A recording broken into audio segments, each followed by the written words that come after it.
सब प्रणाम कीजिए। प्रभुपाद जय ध्वनि बोल रहे हैं।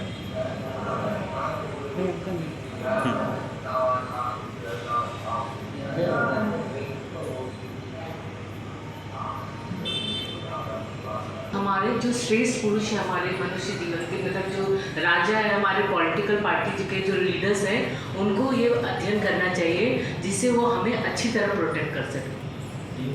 हरि बोल। प्रभुपाद बोलते एवं परंपरा प्राप्त एवं राजर्षि साकालेन मेहता योगनस्था परंतपा। तो जो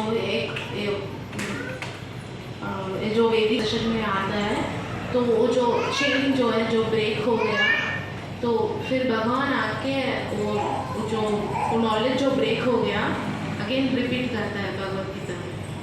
तो वो तो सेंटली पर्सन्स के लिए है, तो वो तो डेमोनिक पर्सन्स के लिए नहीं है बोल के समझाता है। नेक्स्ट हरि बोल, ताली बजाइए। हरे कृष्णा।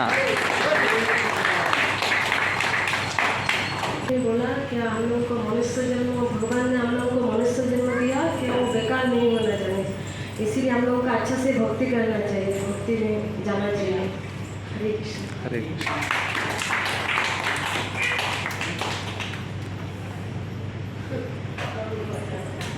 प्लीज को माइक प्रभुल की चेयर।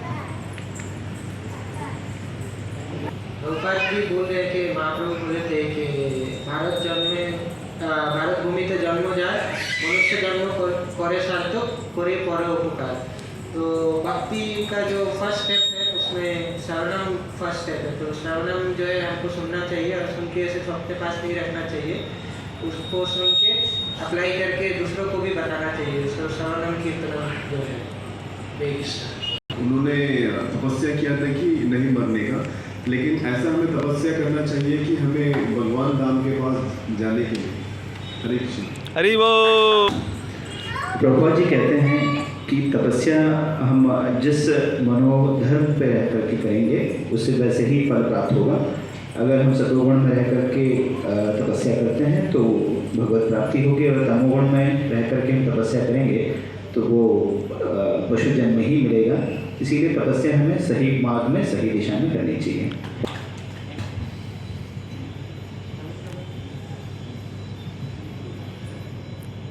अवनेश। हरे कृष्णा प्रभु जी। प्रभुपाद जी बोल रहे हैं कि हमारा जो मनुष्य जीवन मिला है भगवत प्राप्ति के लिए मिला है, तो हमको तपस्या करना चाहिए जीवन में सतोगुण में रह के। हरे कृष्णा। हरे कृष्णा। प्रभुपाद जी का पूरा लेक्चर का निष्कर्ष यही है कि ये मनुष्य जीवन जो है वो बहुत ही अनमोल है, इसे हमें यूं ही नहीं गंवाना चाहिए, ये भक्ति के लिए है। 84 लाख योनियों के बाद हमें ये मनुष्य जीवन प्राप्त होता है, तो हमें इसे ऐसी वेस्ट नहीं करना चाहिए, हमें भक्ति करना चाहिए।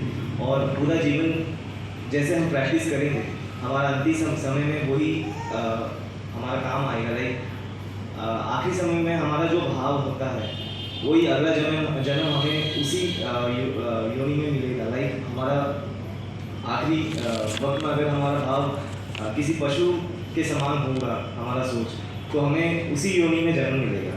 और यही में अगर आखिरी समय में अगर हम भगवान के बारे में सोचेंगे तो हमें ज़रूर भागवत प्राप्ति होगी, भागवत धाम की प्राप्ति होगी। हरे कृष्ण। हरे कृष्णा। प्रभुपाद जी बोल रहे हैं कि मनुष्य जन्म का जो परम लाभ है कि हमें भगवत प्राप्ति करना है, तो भगवत प्राप्ति तो करना है। तो भगवत प्राप्ति के लिए जो प्रभुपाद बोल रहे थे, नवधा भक्ति का प्रथम स्थान है श्रवणम, फिर कीर्तनम, फिर विष्णु स्मरणम। तो बोल रहे हैं तो हमें भक्ति करना है, तो भक्ति करने के लिए हमें सुनना पड़ेगा। तो सुनने को तो बहुत कुछ है, तो क्या सुने? तो भगवान का नाम सुने, भगवान का कथा सुने। ऐसे बोले विष्णु स्मरणम, विष्णु का स्मरण करना चाहिए जिससे कि हमें भगवत प्राप्ति हो। हरे कृष्णा। हरे कृष्णा।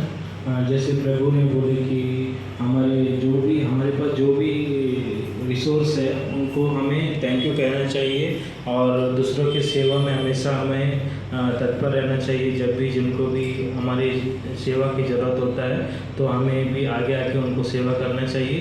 और हरे कृष्ण। जैसे मैं इसमें बताया कि एक राजा थे जो तप करते थे, तो उनको जो भिक्षा मिलता था तभी वो भोजन करते थे।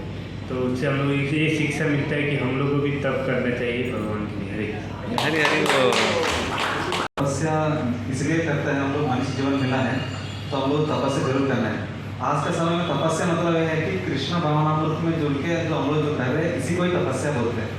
जो सुबह हम लोग किसी को इंटरेस्ट इच्छा नहीं है तो फिर भी हम लोग 4 बजे उठते हैं, ठंडा में नहाते हैं और मंदिर में खड़ा हो जाते हैं समय पर आके और 2 घंटा बैठ के जब करते हैं, यही तपस्या है। आज के समय में 2 घंटे किसी को बैठा के काम करना इतना आसान नहीं है। किसी को ही तपस्या बोलते हैं इस कली में जो करने का चीज़ है ना, जो भागवतों सुनना और भक्तों के संग में जाके आके भगवान का आरती करना, कीर्तन करना, कथा सुनना, ये करें।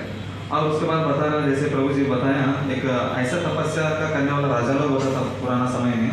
वो राजा ऐसा तपस्या करता था कि वो देखो अगर